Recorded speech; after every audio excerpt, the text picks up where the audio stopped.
I deserve to be punished. This is a realization that has haunted me ever since 2016.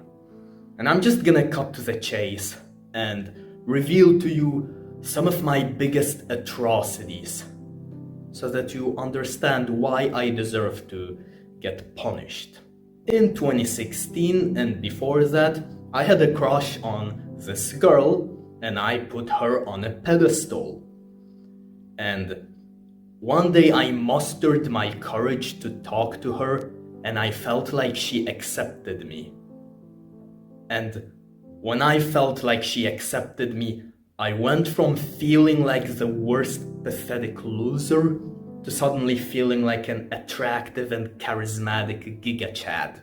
And I felt proud of myself because a girl, aka someone from the opposite gender, gave me attention, and so I felt proud to be a man. And this was something that genuinely made me happy. It was one of the few times in my life where I remember genuinely being happy. And that was until I confessed my feelings to her, and then she told me, I do not feel the same.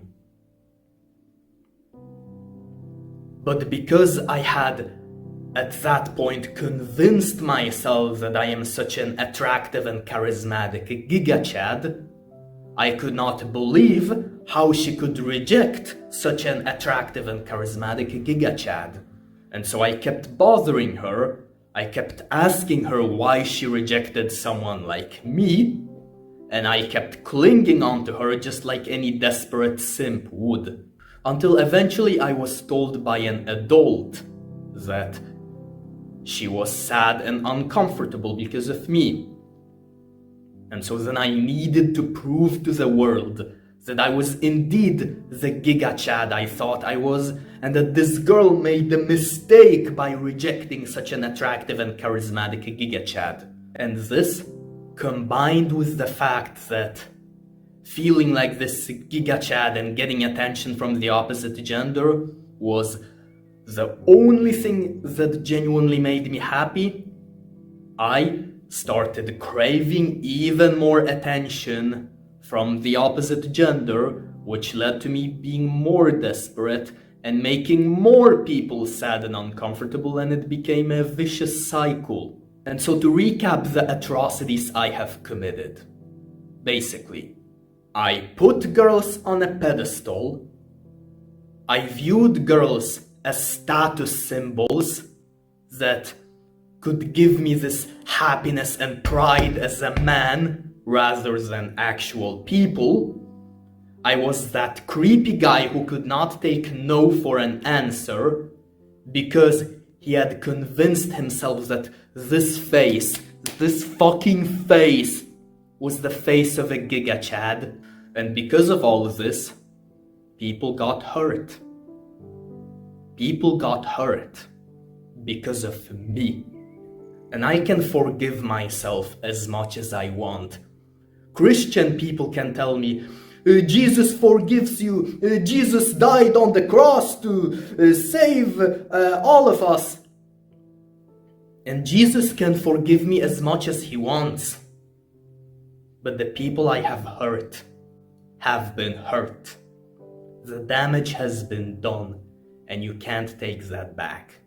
There exists this one comment, not under one of my videos. This is a video like about incels or something. And there is this comment that perfectly sums up why I don't deserve to be forgiven. It says, I can get some of the comments are praising these guys for learning human decency, but this is disturbing. Some of these guys advise using the women you have access to as a means to recognize them as human beings. That is so sad. Women still have the burden of teaching men that people who are female are people. Some of these guys claim their partner helped them realize women are human. Sad. Some mention using sex workers as a means to overcome their hurt feelings. Sad. All I hear is a long list of women and girls that they have hurt. Just so sad. So some of these misogynists got happy endings. What about their victims? What this comment basically means is, so what if God forgives me? I don't deserve to be forgiven because all the victims that I have hurt have been hurt nonetheless. Because of people like me, those girls will now have trust issues with many men, and they will never forgive me. So what if I forgive myself and if God forgives me? The victims will never forgive me. And even if they will, I will feel like I got away too easily with my atrocities, so it still wouldn't be good. And I don't know what you think, but I actually want to start a family and have children with a woman one day. And this woman will eventually have to realize that at one point I have viewed her as a status symbol rather than a human being. She will have to realize that this was something that genuinely made me happy. She will have to realize that this was the only thing that made me happy. She will have to realize that at one point I was desperate for her approval. She will have to realize that at one point I would have made her sad and uncomfortable because I would feel entitled to her attention and approval. And most importantly, she will have to realize that I have hurt a lot of women before her, and that she was lucky to not get hurt as well. And that will cause some major survivor's guilt within her. She will feel so distraught when she realizes all of this, and I will not be able to live with myself. And this is why I have never been able to forgive myself. There isn't really hope for me out there, I usually feel. One day, I feel like I must face consequences for my actions. I deserve a gruesome and dramatic punishment.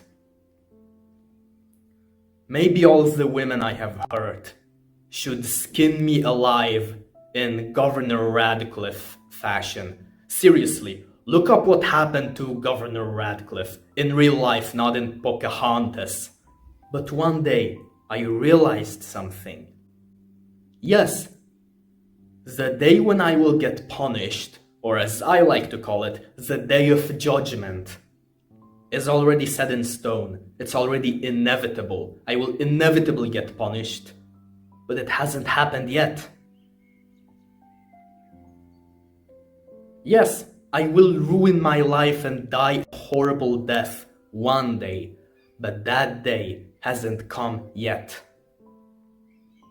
But until that day comes, I can do whatever I want with my life. I can choose to be a good person, who leaves a positive impact on other people, who changes this world for the better, who can actually make women and men feel happy and comfortable, so that once the day of my punishment finally comes, I will no longer feel like the monster that I am. And I know this is stupidly basic life advice. Like, oh yeah, don't let your past or future define you. Live in the present instead.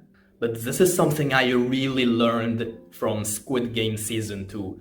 Now I will usually say spoiler alert, but I assume that you have either already seen Season 2 of Squid Game or that you just don't care about seeing it. But basically, there's a character who, at the end of Season 2, turns out to have some major PTSD.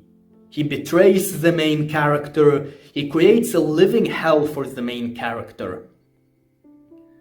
And he turns out to just be a useless character with PTSD, and you end up hating him. But before all of that happens, you actually love this character because He manages to carry the team multiple times to victory. He is such a chill guy, and you actually love him until he ends up being a useless character that is traumatized. And I see myself as that character. There was like a song playing also when this character was carrying the team to victory. And I oftentimes listen to this song and I imagine being that character. Like, I am a monster who can choose to be a force of good.